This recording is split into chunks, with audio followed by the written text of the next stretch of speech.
안녕하세요. 교통사고 전문업범 유넨리의 윤태중 변호사입니다. 오늘도 역시 유넨리에서 성공적으로 처리한 소송 사례를 소개해드리겠습니다. 제가 이전 영상에서 여러 번 이야기했듯이 만약 교통사고로 인해 피해가 크다면 보험회사와 직접적인 합의보다는 소송을 통해서 손해배상을 받아야 합니다.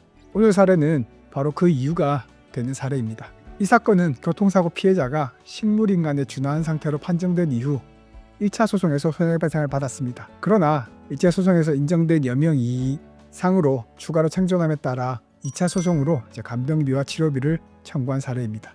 이 사례는 교통사고 피해자와 가족에게 중요한 교훈이 되는 사례라고 할 수 있습니다. 이 사건은 2013년 교차로에서 발생한 교통사고입니다. 당시 두 대의 승용차가 충돌했고 차량 중 하나는 그 충격으로 인해서 튕겨져 전신주를 들이받았습니다. 이 사고로 피해자는 심각한 두부 손상을 입고 외상성 경막하 출혈로 식물인간에 준하한 상태에 빠지게 되었습니다.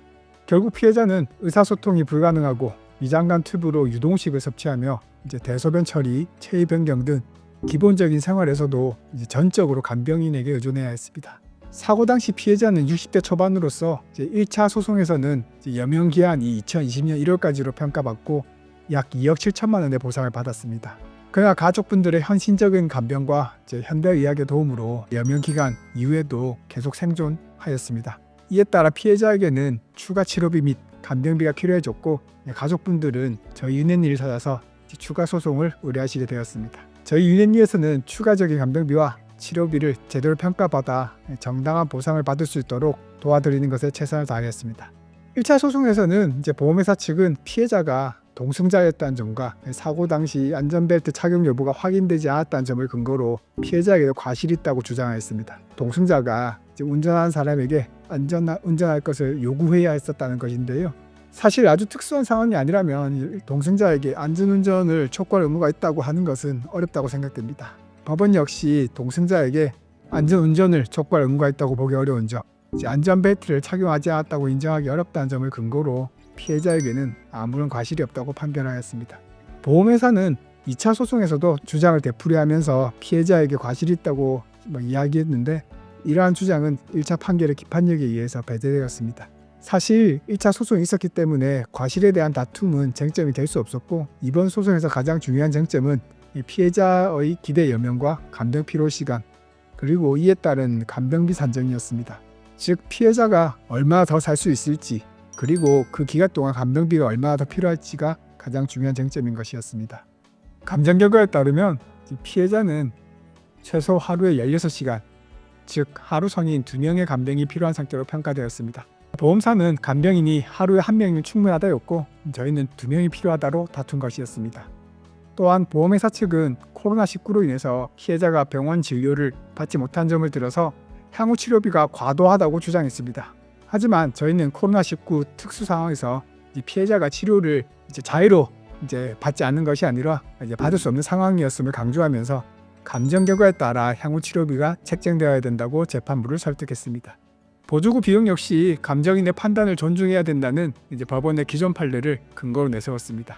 구체적인 저희 유넨리의 조력은 신체 감정에서 이루어졌습니다.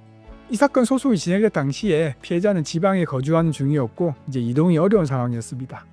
그렇기에 저희 유넨리는 법원에 출장 신체 감정을 요청했습니다. 이러한 출장 신체 감정을 통해서 피해자는 멀리 이동하지 않고도 자신의 상태를 좀 더 면밀하게 평가받을 수 있었고 결국 신체 감정 결과를 저희가 원하는 내용으로 받을 수 있었습니다. 또한 저희 유넨리는 신체 감정 결과만 내세운 것이 아니라 피해자가 겪고 있는 일상생활의 어려움과 간병인의 실제 업무에 대해서 구체적으로 설명하면서 법원을 설득했습니다.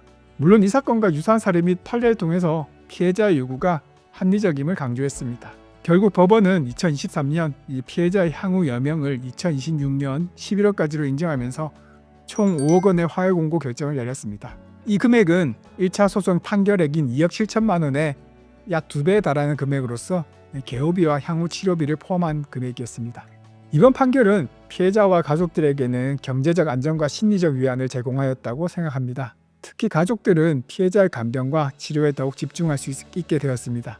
사실 이번 사례는 엄청난 법적 쟁점이나 공방이 있었던 사례는 아닙니다.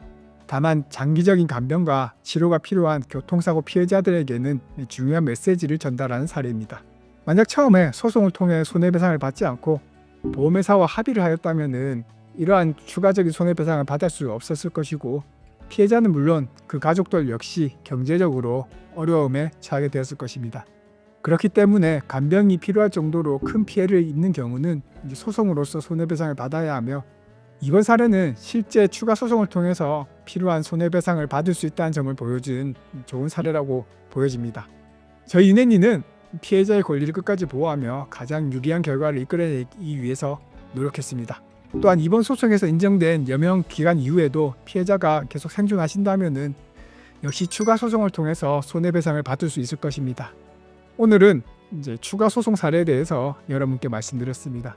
교통사고로 인해서 당장 피해를 입으셨거나 추가 소송이 필요한 경우라면은 주저하지 마시고 저희 윤혜님께 연락 주시기 바랍니다.